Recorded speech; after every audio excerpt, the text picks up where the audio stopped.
Cricket মাঠে চলছে বাংলাদেশ ভারতের ম্যাচ। খেলার ভেতর একে অপরের দিকে তেড়ে যাচ্ছেন বাংলাদেশের সৌম্য সরকার ও ভারতের হর্ষিত রানা।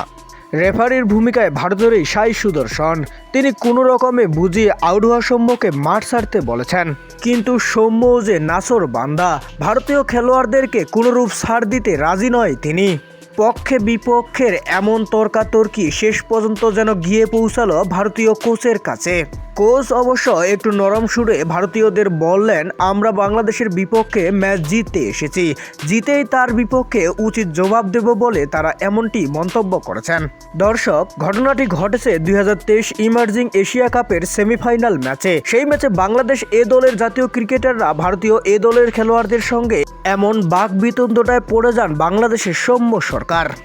যদিও সে ম্যাচে আগে ব্যাটিং করে ভারত 211 রানে গুটিয়ে যায়, জবাবে বাংলাদেশ এ দল এক পর্যায়ে বিনা উইকেটে 70 রান করলেও শেষ পর্যন্ত ম্যাচটি হেরে যায় 51 রানে।